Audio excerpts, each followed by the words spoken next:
back, everybody. I'm Jay. He's Maddie. This is Yankee and the Brit Sunday pregame show. We had a wild Saturday of football.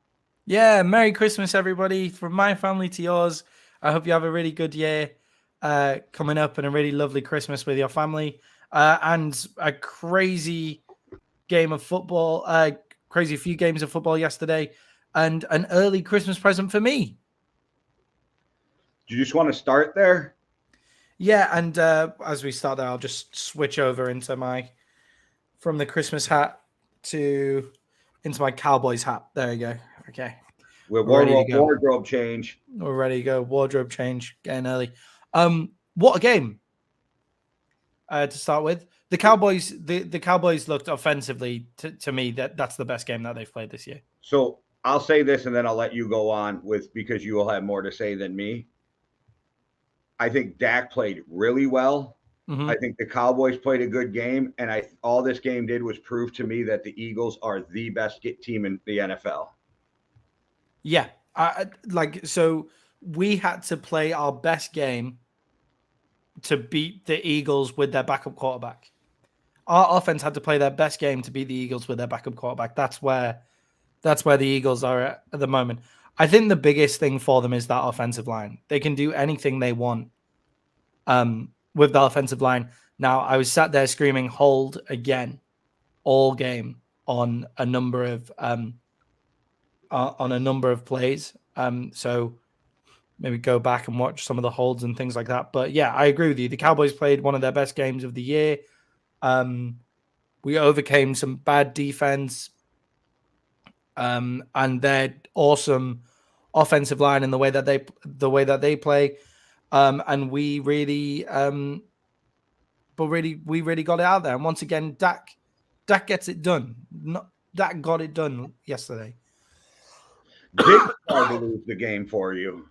Sorry, Diggs tried to lose the game for you. Diggs will do anything to try and lose a game for us as when long as he can jumped that route and gave that play, it was like, What are you thinking? If situational football tells you he's not running that route. Yep. It's like, come on, man. Like, let's just play some heads up ball. And it's fine when Diggs does what he does, right? I love when Diggs does what he does when we have a reliable corner on the other side of the field. But man, you've got to be an island out there because we don't have anything on that side of the field right now. You've got to actually cover your man.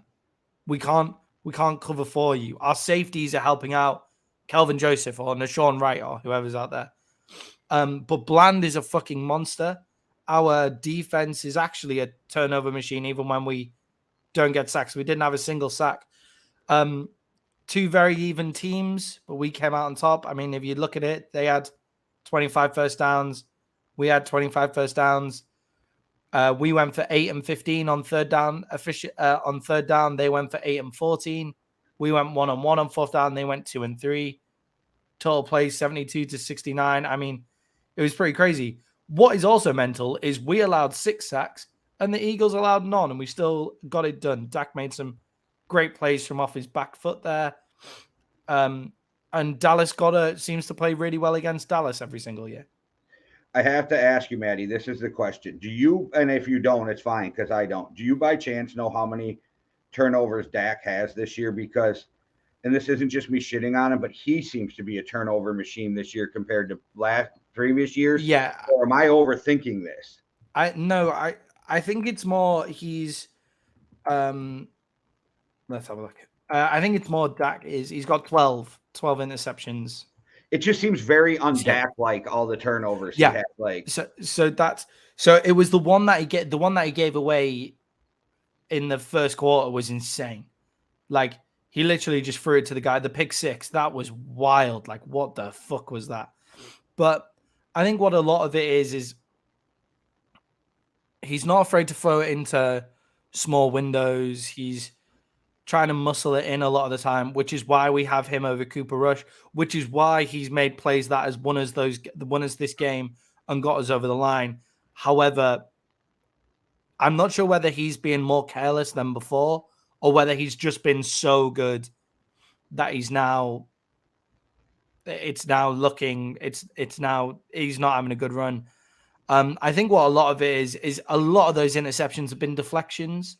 If you go look back through, it's a lot of deflections throughout the year as well. So not loads of help, bad routes, just people getting on the same page, those kind of things.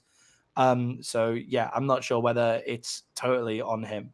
So I got into Facebook beef, but not really a beef, because I don't let it personally get to me. Mm. But I had this debate yesterday, and guys are literally like, "Oh, T.Y. Hilton better pick up than OBJ. T.Y. Hilton better than fucking Gallup. Why didn't they sign T.Y. Hilton?" You guys, T.Y. Hilton's just a fucking name at this point. He hasn't had a full good season since 2018. I'm not saying he can't contribute, but can we quit acting like he's a first, second option or even a third option on a team right now? And as a Cowboys fan, do you think I'm wrong? I want to know what you feel as a Cowboys fan. I think he fits us very well. I mean, when we've already got Michael Gallup and CD Lamb went off last night and Noah Brown's had a good season and we have those tight end prospects. You just drew my point though. Again, he's like your sixth option, right? I don't want T.Y. Hilton to be my number 2 receiver. Number 3, okay, we can talk now. T.Y. Hilton was very reliable last night and he made the play of the game. Third down, deep route down the field, but that's also a great throw from Dak. T.Y. Hilton is going to be reliable for us down the stretch in those big moments. You can trust his safe hands and things like that. At best, he's Randall Cobb now. Yeah, which is exactly what we need. I got told yesterday that T.Y. is better than KJ Osborne and Adam Thielen. Yeah. No. That's and it's not the shit on TJ. He's just been, or TY, he's been hurt. He hasn't played well, and he hasn't had a good season since 18. I just don't understand why people want to pay for names. And that was my argument. It's like, yes, he's a good fit for the Cowboys, but this guy is arguing that every team should have signed him even before all these other guys. And I'm like, you're paying for a name at that point. Yeah, because if you have so T.Y. Hilton, the team that didn't pick up another contract on him now has Michael Pittman and Alec Pierce, and they still didn't want T.Y. Hilton. So my argument was he couldn't get a job until after the OBJ thing.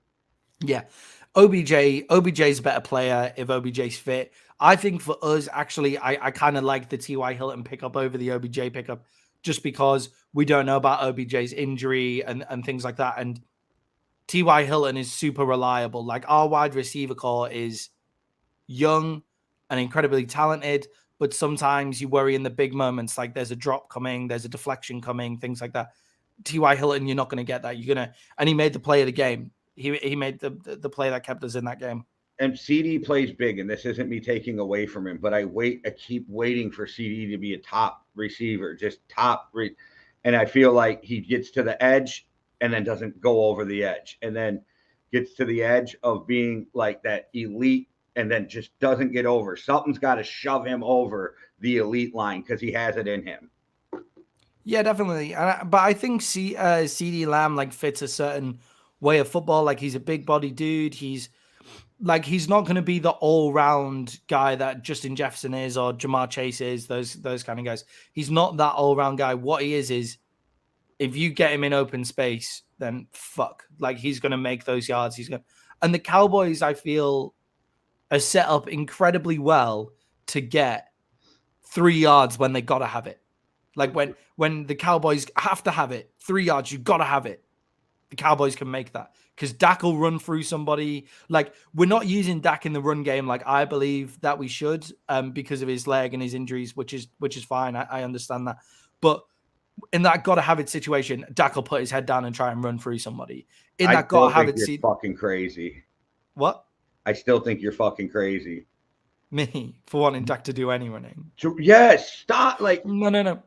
Not a single play should be designed for Dak to run. Not a single one. I'm not saying a single. I'm not saying let's have him running all the time. It's just on third and 3 or whatever, we've gone to pass. It breaks down. I believe Dak Prescott will get those 3 yards. Oh, if you're talking about a broken play and running, I'm fine with quarterbacks, but not a single play should ever be designed for him to run the ball. Yeah. I'm not talking like design loads of crazy runs. I just think with Dak recently, there's been a lot of space in the middle of the field ready for him to just walk into and then slide, and he hasn't taken it since the injuries is more what I was getting on. But Okay. CD Lamb in the open field will get you 3 yards. Ezekiel Elliott will get you 3 yards. Dalton Schultz will come up and get you 3 yards. Like, we're designed for that. We're good at that. Just so you know, well, 2 things. Josh Allen, the Bills are going to regret running him one day. It's going to happen, and there's going to be a play, and they're going to regret it. 2, your Cowboys won because of me, so you're welcome. I put in the group chat yesterday, this is some of the worst fucking play calling I have ever seen. And right after that, on 4th down, they hand the ball and they changed the whole play calling, and it got better. I even went in the group chat and said, as soon as I talk shit about the play calling, it got way better. We, like, situationally, we were still fucking horrible yesterday. Like, we should have iced that game, like, early. We were horrible situationally with cornerbacks trying to cheat routes to get interceptions, like Trayvon Diggs trying to lose the game, or Dak running out of the pitch when there was 2 minutes and 1 second left in the end zone rather than sliding. Yeah, it was pretty pretty diabolical situational play, but still got it done. And we got it done because we're still talented on defense, even though we've given up over 32 points for the past 2 weeks. I don't remember their schedule, but I'm pretty sure the Eagles have a pretty easy schedule. Oh yeah, we're not making it to, like, the Eagles is still going to win the NFC East. Yeah. You did. He did text me yesterday and say, I got Buffalo, even if I don't get my picks in in time. Merry Christmas or whatever to you, Maddie. It's still Merry Christmas. Unless you watch Harry Potter, then it's Happy Christmas. Unless you watch Harry Potter, yeah. All right, moving on up. To cardiac kids, let's talk some of the cardiac kids here in Minnesota that are going to give me a fucking heart attack. Hey, shout out Greg Joseph. Shout out Greg Joseph. If it's under 50, you don't miss unless it's an extra point, but you never miss a field goal under 50. And I guess now if it's over 50, if it's over 59, you don't miss field goals either now. It's that 40 to 50 or that 50 to 60 range. He can't hit field goals. He sets a record for the Vikings for the longest field goal in Vikings history, longest field goal of his career. And once again, I literally stood up at I looked at dead serious, looked at my wife, and I go, I don't know if he's got that much leg. Yeah. And then I just stood up. I'm pacing. I knew they were going to ice him, so I'm pacing. And then I finally just looked at the TV 2 weeks in a row, and I said, all right, Joseph, kick this fucking field goal and let's go home winners. And it happened 2 weeks in a row. Yeah, which is a great win for you again, because the Giants win in those situations. So, again, it's the... Michael Strahan said we were the better of the one score teams. He was making a joke. Yeah, it works. But it works. Like, that's a game where the Giants have been winning all year, and it's a game where you have been winning all year, and you are the ones that came out on top. Like, this is playoff. You guys have basically been playing playoff football since the start. Like, every game is one score. You're gonna feel very thankful for this when it comes down to it. In the playoffs, you're gonna feel very, very thankful for it when it comes down to it in the playoffs. You guys have been there before. The memory of winning. Kirk Cousins said in his interview this week or yesterday that in the middle of the week, him and Harrison Smith were talking, and he says to Harrison Smith, man, we got to win a couple of these games by more than one score at the end. And Harrison Smith just looked at him and said, bro, we're battle tested. Yeah, it works. No, you don't have to win any of these games by more than one score. You do for my heart. You do for my heart. Well, yeah, to stop taking years off Jay's life would be appreciated. But I already knocked off 127 years this season, so yeah. So it's just I really struggle with that point when it's habit of winning those games. So the Cowboys beating the Texans by one, but it was like, right, we should have been blowing them out, but we got away with a win. Like, I'm annoyed we didn't play well, but blah, blah, blah, blah, blah, blah. But you guys are doing it week in, week out. Like, it is week in, week out. So yes, that's horrible for a fan, but at the end of the day, you're winning those games and you're creating a habit, which is more than what a lot of teams can say. And I was starting to get irritated because our coaching staff, if I don't know if anybody outside of Vikings fans noticed this, but I'm sure Vikings fans did, they were resting players in the middle of the game for the postseason. They were pulling them out for 2-3 series and then putting them back in, pulling them out, like trying to keep.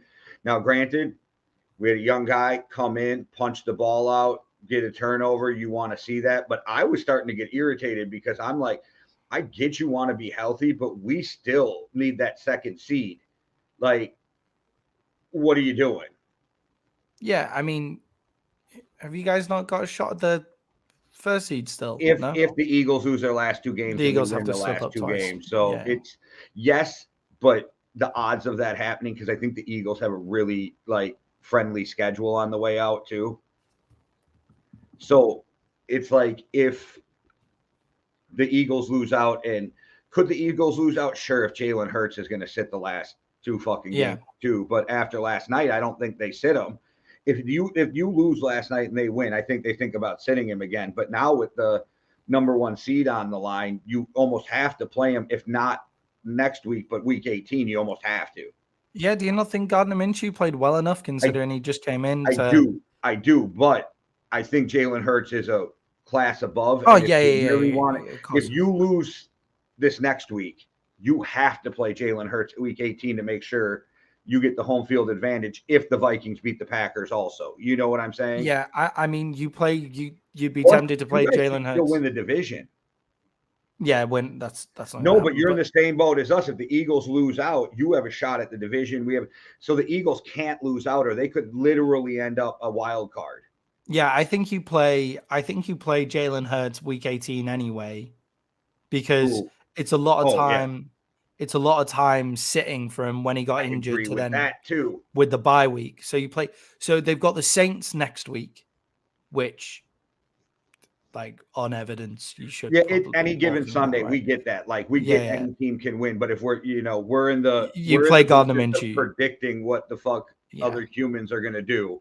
Yeah, they're gonna beat the Saints even with Minshew. Yeah, with me, you played Minshew. Like Minshew just put up 34 points against one of the best defenses in the NFL, so that's fine. No, I think he might have got himself a starting job next year for a team that loses out on the quarterback carousel. You know what I mean? The teams like the Panthers this year who were standing there with their dick in their hand going, wait, what quarterback do we have? And then they made weird moves and it didn't work out. But I think Minshew starts for a team like that.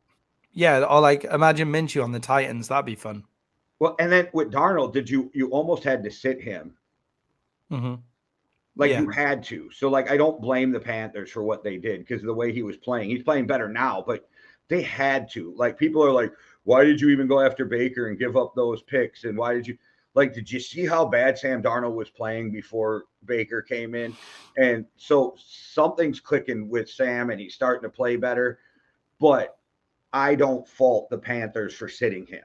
Yeah, and what Baker's able to do and stuff like that as well. But you also have with the Eagles, they have Gardner Minshew, who looks like he's one of the top 32 like quarterbacks in the NFL, right? So like Gardner Minshew right now, Kenny Pickett right now, that kind of thing, right? Bro, I am not saying he is bad, but I am not impressed with Kenny Pickett very much. No, me neither, not at all. So the Eagles I think they'll play Gardner Minshew this week, and then they'll play Gardner Minshew this week coming up against the Saints, and then they'll play Jalen Hurts week 18 against the Giants. If one last thing about the Vikings before I move on, because I don't even need two more things to beat the hell out of this game. Justin Jefferson, 209 yards away from setting the single season record for a receiver, passing Kelvin Johnson. So I know people are going, well, if he doesn't do it in 16 games, it doesn't count. Like, bro, calm down. It does count unless you're saying everybody who ever broke a record in 16 games doesn't count because they used to play 14 or it doesn't count in 4. You can separate the eras like, hey, Kelvin did this in the 16 games. See, I'm cool. That's fine. But it's still a record. So calm down. And 2, Can we stop with the fucking Kirk Cousins hate, man? 1,184 yards and 9 touchdowns in 3 games. Yeah, I totally agree with everything that And you no, just he's said. not. No, is he Patrick Mahomes? Absolutely not. But there's only one Patrick Mahomes. There's only one Josh Allen. Like, you know what I mean? Yeah, I mean, for me, guys like Kirk Cousins and Dak Prescott belong in their own little bracket, which is somewhere in between game manager and And let's elite. be real, this year, and anybody can argue, the same tier that Dak and Kirk would be in, Joe Burrow's in right now. Yeah.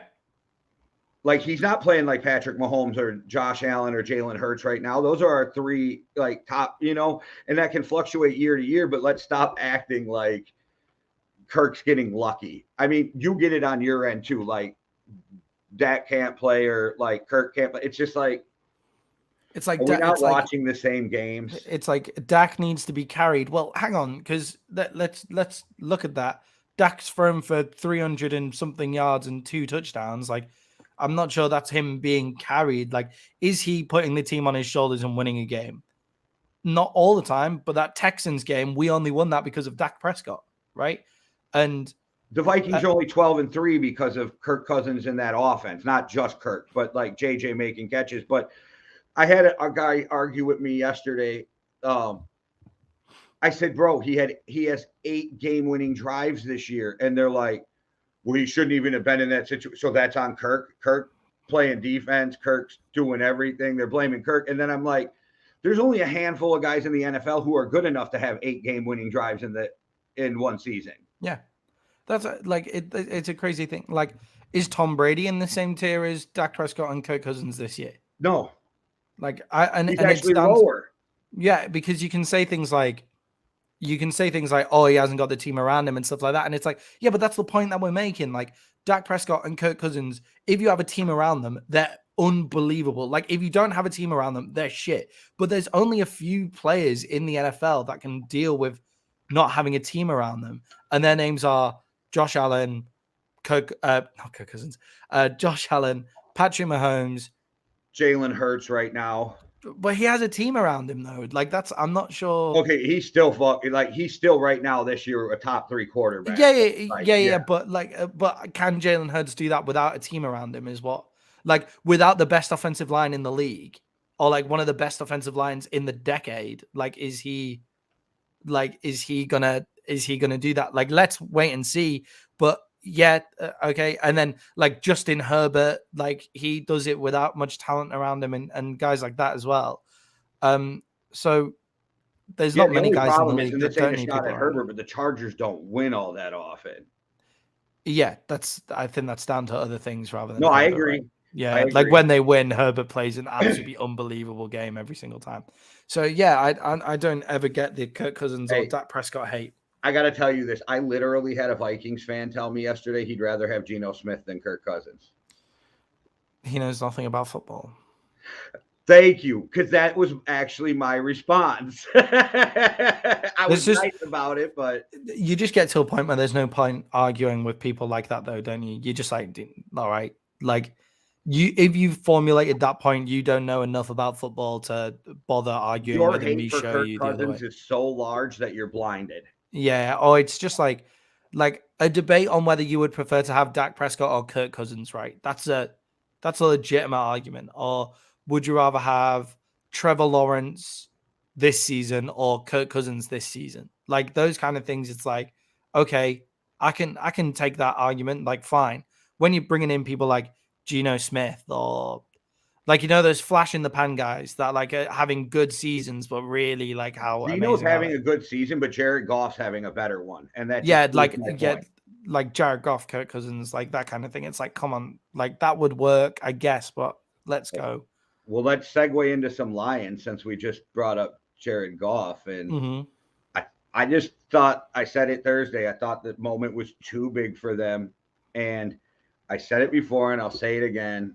I'm really sorry, Lions. You are going to win just enough games to not replace your quarterback, and you're going to keep your head coach because of it, and you're going to be mediocre for the next 5 years.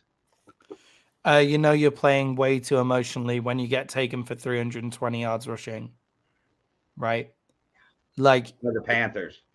by the Panthers, yeah. Where the Panthers have a good running, like they have something good going on there. Like it's not give the Panthers too much hate for that, but I think you just kind of sit there and you go, you watch it and you're like, you guys are playing way too juiced up. You're just not covering any lanes whatsoever, and you're just letting them walk through them. This is what proves that talking heads on TV are full of shit.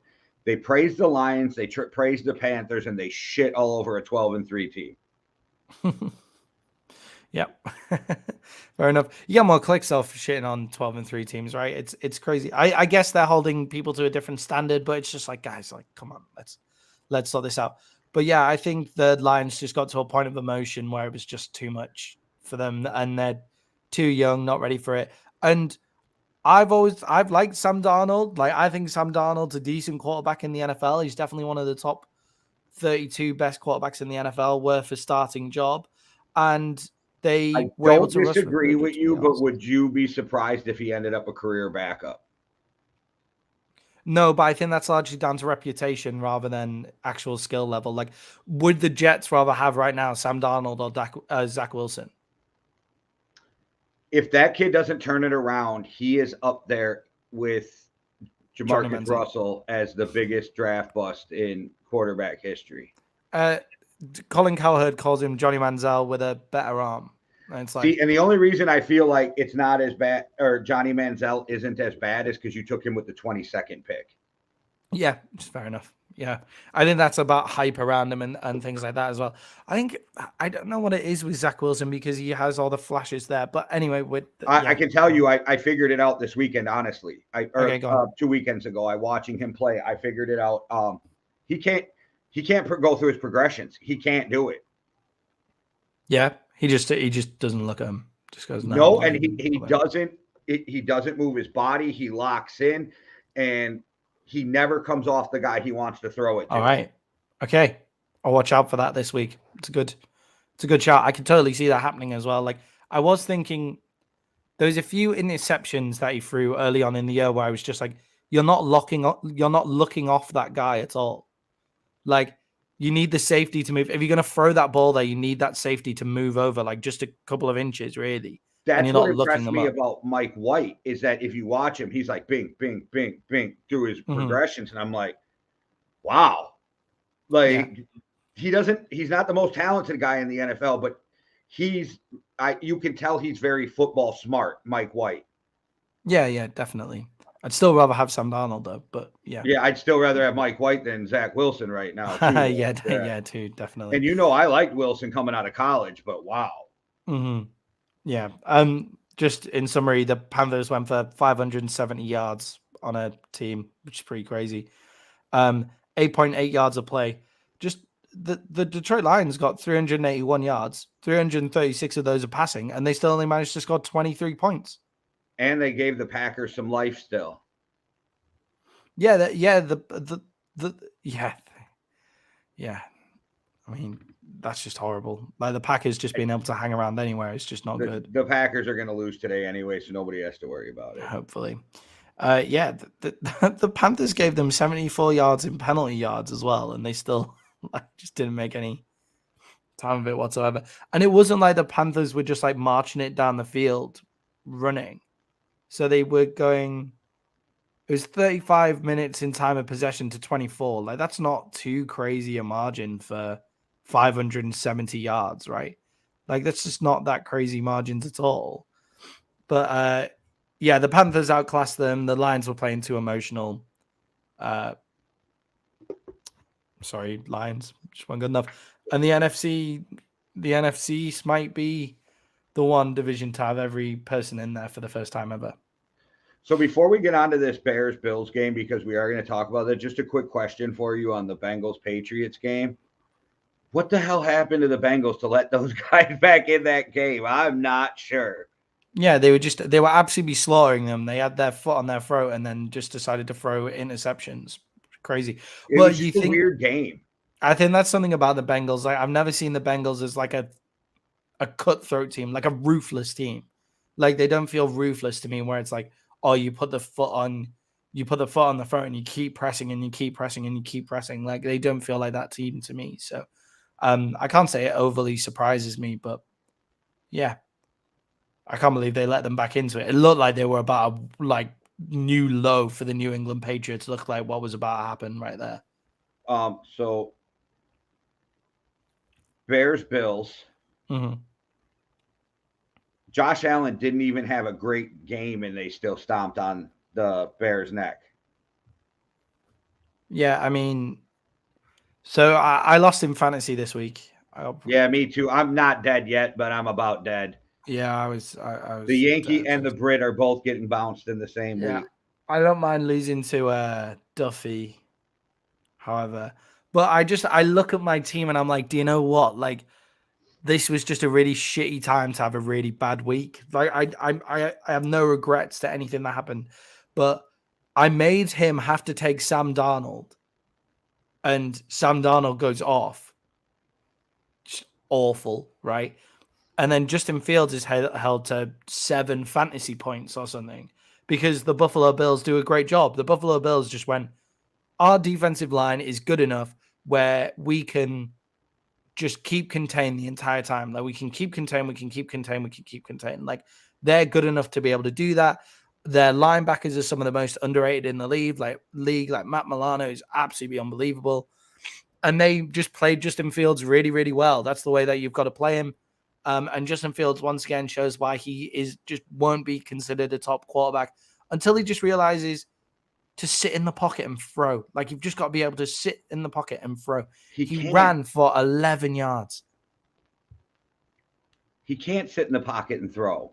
Yeah, exactly. That he can't. He needs to, like, that's his next step. You can't be a quarterback in the NFL at an elite level if you can't sit in the pocket and throw. You can move the pocket around, but eventually good defenses will be able to stop you from doing that.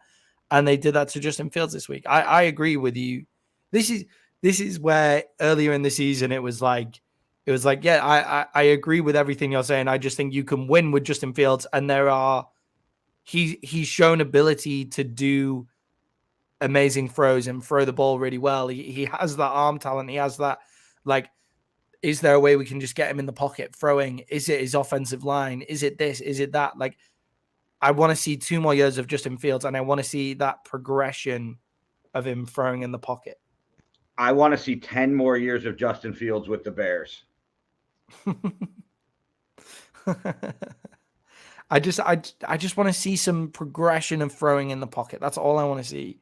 Like, next year, let's just sit in the pocket and just throw and then take off if it's not open. But there were a few times where I felt he could have taken off and he was trying too hard to throw the ball because they were playing from behind and things like that. I can give you his comparison of throwing, like a quarterback that you can compare him to when it comes to his throwing ability, and it's Tim Tebow. Jesus. Yeah, mechanically bad, just kind of forces it through with a bigger arm, right?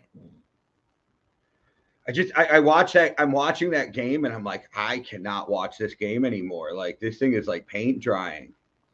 Yeah, if the Bills are able to run for like 240 yards on you as well, then you know your defense isn't playing too well. You're going to struggle if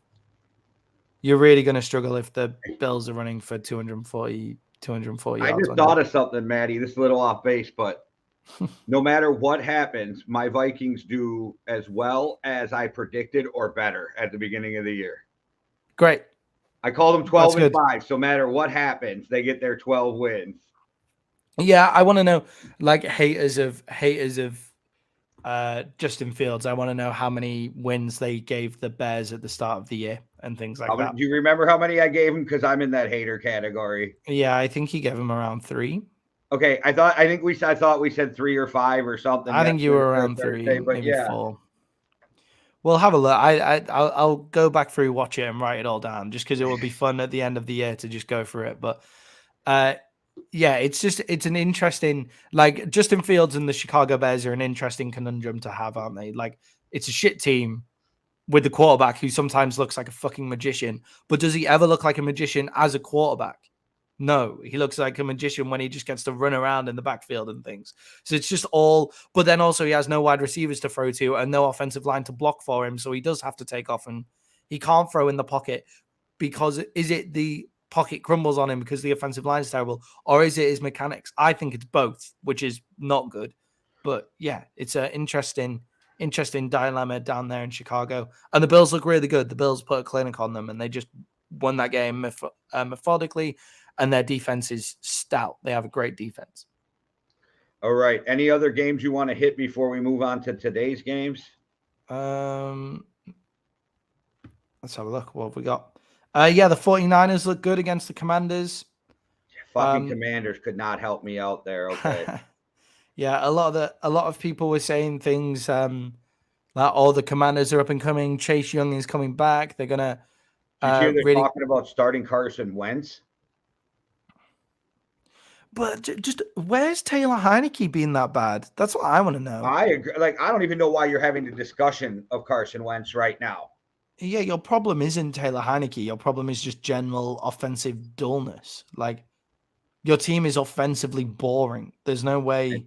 I always cheer for Taylor Heineke to win, even if it's not the Commanders, because he makes an extra $200,000 for every win. Yeah. Well, he's not getting paid that much as a starting quarterback. That's why he's got this incentives in there. So if he does start, he gets $200,000 per win. Yeah, I mean, so Taylor Heineke comes on. Taylor Heineke starts the game. 13 completions out of 18, 166 yards, 2 touchdowns, and an interception. Carson Wentz comes on. 12 completions out of 16 attempts, 123 yards, 1 touchdown, 0 interceptions.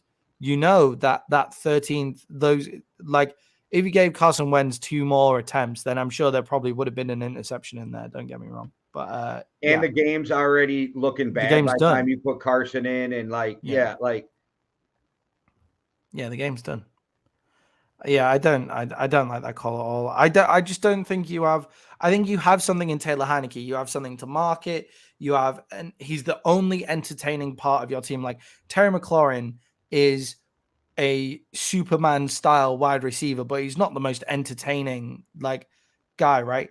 And you need those, they need some entertaining people. And everybody's like, oh, the Commanders have pieces. The Commanders have pieces. Where? Well, they say that, but I didn't know this until this weekend, but they're worried that Chase's injuries, he's never going to be the same again. Yeah, Chase Young hasn't been good since his first year. But let's just put that. I know he's been injured, but every time he's come back, he hasn't looked great either. And I didn't realize this until Michael Strahan said it, but he's like, Chase Young has no pass rush moves except bull rush. Yeah, I remember watching a breakdown of Chase Young when he came out, because it was obviously him going to the Commanders sends shivers down a Cowboys fan's spine, in the same way that Jordan Davis as an Eagle did the same thing, right?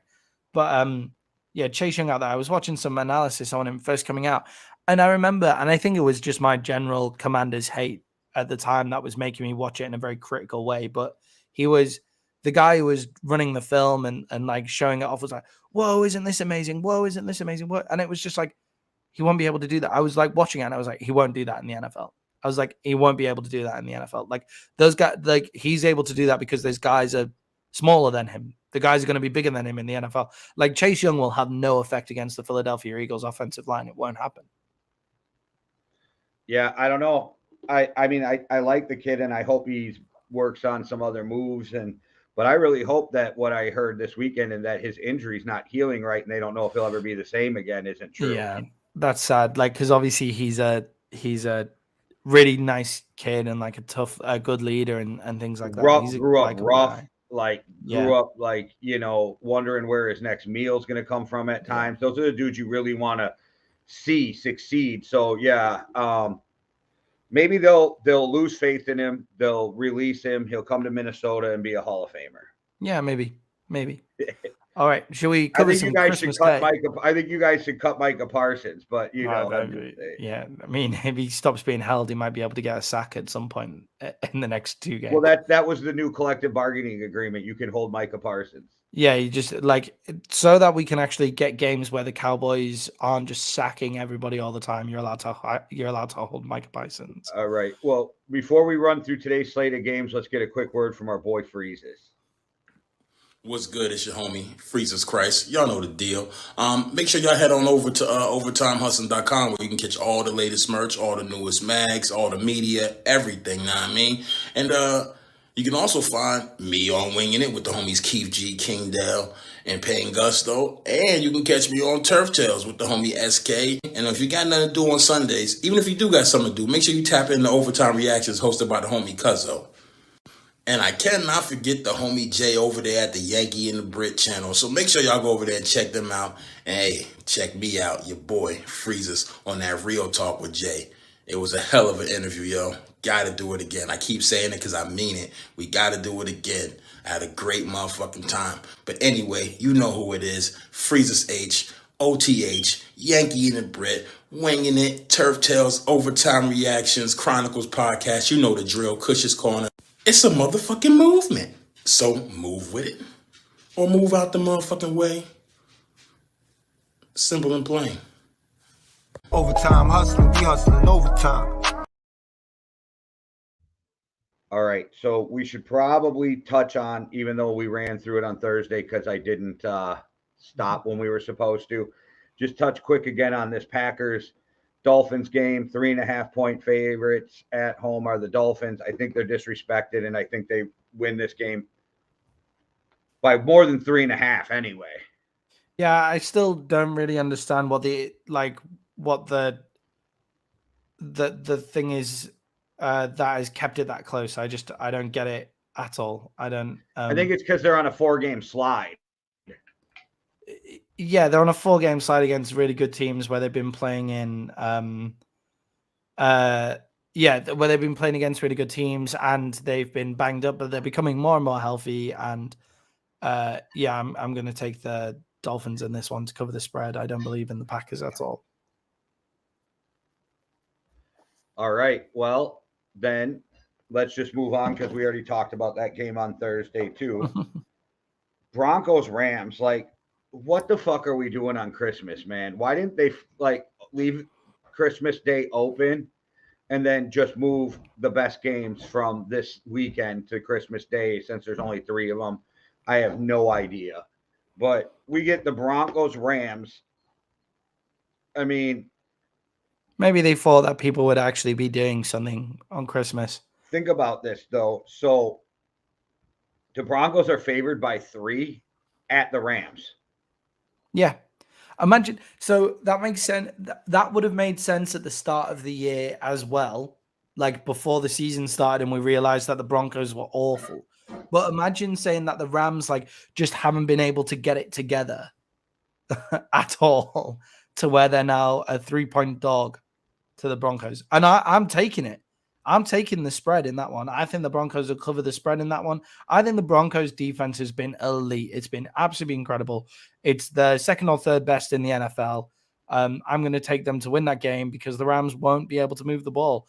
And I'm liking Baker Mayfield as a Ram. I'm enjoying it. It's fun to watch. But that offensive line, although it's getting a little better, just still can't really stop anybody. And when they come against the Broncos, they're going to struggle. Well, with all of that said, I got the Rams. All right. I got the Rams winning this game. I just have zero faith in the Broncos. I think they packed it in. I think their coaching staff is over their head, but we'll see. It's the battle of the toilet bowl. Yeah, it's pretty horrific, right? It's a pretty horrific game. That I won't be watching. I'll be celebrating with my family rather than watching that. Well, we got Tampa Bay at Arizona. Tampa is favored by 7.5 at crazy. Arizona. Tampa needs this win to stay in the hunt for the playoffs. So who the fuck is the Cardinals quarterback? Is Colt McCoy playing? It's Colt McCoy, right? I don't know. I think Tampa wins this game, but that's a big ass spread for a team that hasn't been playing well. I don't know, man. Yeah. I think if like I get where the spread is coming from. That's where I understand. But just to believe that any team in the NFC South can beat any other team by 7.5 points is crazy to me. Yeah, I can't really see. I think the Bucks will win, and it wouldn't surprise me if they do blow them out. Like eventually, talent and names have got to kind of kick in, and maybe now that everything's on the line and everything becomes a playoff game from here on out, maybe that fires them up. Bucks are going to win. They're not going to cover. They're not going to take 7.5 points though at the spread. But I wouldn't be surprised if they came out and really gritted out a playoff looking win. And their defense, like big names on there, aren't standing up either. So they've got the names, they've got the talent. Will it all come together now that it's a must win? Got to have a game. All right. Well, then let's move on to our Monday night game. Chargers at the Colts. Chargers are 4.5 point favorites at the Colts. And the Colts are starting Big Dick Nick. Yeah, which makes sense, right? Like it's I got the Colts winning this game with Nick Foles. Right. It's a game to me that it makes sense to start Nick Foles just because you've got to see if you've got it. You've got to see if he has it. I don't really understand how people are discrediting Matt Ryan for what happened to the Vikings. I don't think that with the team, I don't think that is. I think they're trying to find a fucking spark. Yeah, they're just to see if they have any kind of semblance of a quarterback on their roster. Yeah, because we know that. Like, I don't think Matt Ryan has been their problem at all this year. I'm not blaming Matt Ryan for it. It's not the same as what happened with Carson Wentz, where him throwing the ball away was directly what was causing them to lose. No, but games. Matt Ryan's arm turned into a noodle arm as he got older. Yeah, but I think, yeah, you can plan for that better than you can plan for just your quarterback throwing it away in the biggest moments, right? Yeah, but yeah, they need a chance. He's a Super Bowl champion. Like, yeah, they need to find something. You've got Nick Foles on your team. Like, why are you playing Sam Ehlinger? And you've thrown Sam Ehlinger to the Wolves now. Sam Ehlinger probably won't come back because of how. Well, you've had him on your roster a couple years too. He's not the answer. Yeah, exactly. So it's like, why are you not throwing Nick Foles in there rather than throwing Sam Ehlinger to the Wolves at the point that he was playing? Yeah, Nick Foles, give him a go. See if he can get you a spark. He's a good player. Remember, do you remember? Has Nick Foles started for a team since winning the Super Bowl? Yeah, he has. The Bears, maybe. Yeah, maybe. It's just like he's like the most disrespected Super Bowl winning quarterback in the history of the NFL. It seems like. Yeah, you know when people say shit like you can't win a Super Bowl with Dak Prescott and Kirk Cousins, and you're like, well, Nick Foles has only played a handful of games since winning the Super Bowl. Yeah, that's like maybe the Bears. I know he was with the Bears for a hot minute, but they handed that job back to Carson right after he came back. You know what I mean? And then they drafted Jalen Hurts, and then so goes the whole Eagles side. Oh yeah, he played for Jacksonville, didn't he? Nick Foles? He signed a 4-year contract for $88 million with Jacksonville straight after winning the Super Bowl. Okay, I don't even remember that. That's how bad that went. Yeah, that wasn't good. Yeah, he played. Oh, he got injured. He got a shoulder injury in the first quarter. Okay. It's just like, I don't know. He's like, I'm not saying he's going to light the world on fire, but he is the most disrespected Super Bowl winning quarterback, probably. Yeah, I could totally see that. He's played in. So they won the Super Bowl in 2017. Yep. Okay, so since 2017, he's played 9, 18, 20 games. Okay. I'll play, and that's played in. Like he's right. made. Yeah. So like he played in a game for the Colts earlier this year, but made 0 attempts, 0 completions. Yeah, he came on the field for like one handoff or something. Yes, yeah. So he's played in 20 games since winning the Super Bowl. So you may as well give him a chance, see what happens, eh? See what happens. It's not going to go any worse than what's happening in Indiana right now. I'm excited to watch that game actually, though, like just because I want to see how Nick Foles plays. And I think, well, I'm picking the Colts, and I'm only picking the Colts because I think the Chargers have some of the worst coaching in the NFL. Yeah, I think it's a fair reason. It's a fair reason to pick him. The fact that the Chargers are -4-point favorites against the Colts, who are starting a guy who's only played 20 games since 2017, played in 20 games since 2017, kind of shows you where the Chargers are, especially when they have a quarterback who. We both were praising the Chargers in the offseason, even though I didn't pick them to win the West. I thought the West was going to be such a tough division, and yeah, it's crazy. The Chargers have been clinically injured, right? Like the Chargers have been injured like all the way through. So I don't want to, like, you don't want to give them too much hate, but their coaching is weird. But they have Justin Herbert. I'm going to take them to win and to cover that game. Justin Herbert is a monster. Do you think they should move on from Staley after this year? I don't think they will. I don't either, but you think they should? I think they should. I think they should, but I don't think they will because he can just say, well, they've all been injured, right? Go get a guy who's going to cultivate what you have in Justin Herbert. Yeah. There's got to be some quarterback whisperers out there ready for Justin Herbert, right? And if you're just going to waste Herbert, send him to Minnesota. Yeah, we've been chatting big about Dak and Kirk and stuff like that, but I'd take Justin Herbert in a heartbeat. Well, I love how Kirk's playing, and I'm not even saying Herbert's out playing Kirk this year, but he's out aging Kirk, or Kirk's out aging him every year. You know what I mean? So yeah, but like if you're just gonna waste him, send him over. Like, yeah, Justin Herbert's a monster as well, isn't he? Justin Herbert's is probably a top 5 quarterback in the NFL. Just like, but not like he's playing on a pretty shitty team, so you can't put him there this year. Like he could be, but he's in a bad situation. Yeah. Like if you put Justin Herbert in the same position as Patrick Mahomes, how much worse are the Kansas City Chiefs going to look there? They're probably not going to really miss too much of a beat. No. I did see something on here. I want you to. I want to watch how this changes over the week, so I was going to bring it up now. I didn't do this intentionally. The next game that scrolls up on FanDuel is next week's game. Cowboys versus the Titans, right? Oh, holy shit. I've just seen the spread.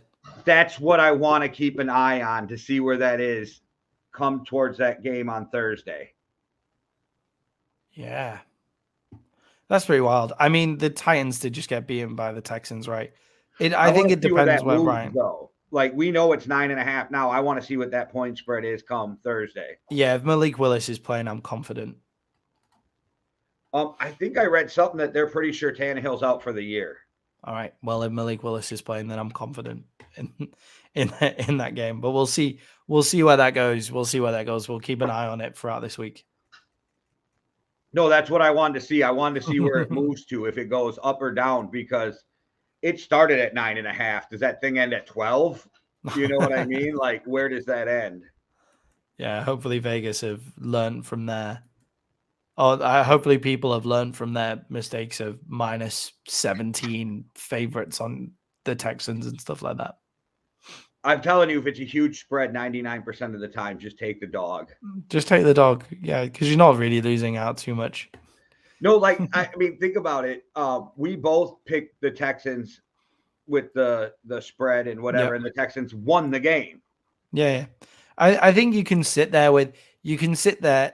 The only time I'd ever bet on my team is if I was betting on them to win, but not cover the spread. Because that's like, if you lose, the only time you lose that is if your team loses, which means you're in a shitty mood anyway.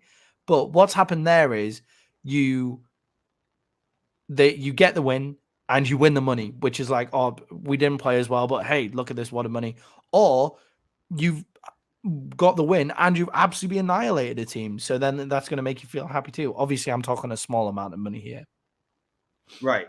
But yeah, I don't know. Like, this weekend in games is like I said, there were some games they could have flexed over today to do, because now I didn't notice this until 2 weeks ago, but they do not use the term prime time game anymore. Have you noticed that? All right. Okay. No. Nationally televised is the new term they use. All right. Okay. Yeah. That makes So sense. now by doing that, Kirk Cousins has a way better record when you say nationally televised instead of prime time. So I'm the good prime with that time. stat. Let's move that. That Yeah, counts Thursday night games. That counts those standalone games. Yeah, I like Yeah. it. Or those Yeah, Thanksgiving games and shit. Those Saturday games count as standalone games. I like Yeah. that. Imagine if you had that Eagles Cowboys game is one of the best games that I've watched this year. It was Now, I wouldn't want to have a heart so attack good. on Christmas, but Vikings game on Christmas and the Cowboys game on Christmas would have made some exciting football. That would have been some good football. Yeah. It's good football. Right. We got 2 minutes till kickoff to hopefully the Packers being put to bed. Yep. And then that way they're all in their feelings going into next week when Minnesota comes to town. Merry Christmas to Minnesota. I hate playing it. I hate when the Vikings have to play in Lambeau Field. Yeah, just Well, no, just and 'cause you've here's got to the watch him. reason. No, it's the reason why is so I live super close to the stadium. Yeah. 5 seconds before the TV shows me that the Packers scored, I hear the fireworks. So right, if the Packers score, I have to relive it twice. I hear the fireworks, and then I have to watch it on TV. Oh yeah, that's tough. Yeah, it's rough as a Vikings fan to have to like relive every score twice. Yeah, so with the game being on Christmas Eve night, I wasn't able to watch it last night. So me, my dad, my brother, we all promised to not find out the result of the game till the morning, so we could watch it on the 40 minutes, so that we wouldn't be taking up too much of Christmas Day with American football either, right? And the first thing my granddad says when he comes to me this morning, he says, "Merry Christmas and congratulations on the Cowboys win." And I was like, "You are joking. You are absolutely..." It's like, come on, man. Well, at least you didn't have to stress it. Oh, well, I was still stressing it because he knows nothing about football. So I was just like, maybe he got it wrong, because it looked at points where it was guaranteed that they were going to win, right? Yeah, that game was back and forth though. There was times that both teams could have took control of that game and they didn't. Yeah, good game, and it came out the right way as well. Yeah, and those Eagles pass rushers are for real. Yeah, definitely, 100% for real. Their offensive line is unbelievable too. Well, all right, Maddie. Let's wish everybody a Merry Christmas and get out of here. We can go hang with our families and watch some football. All right, yeah, cool.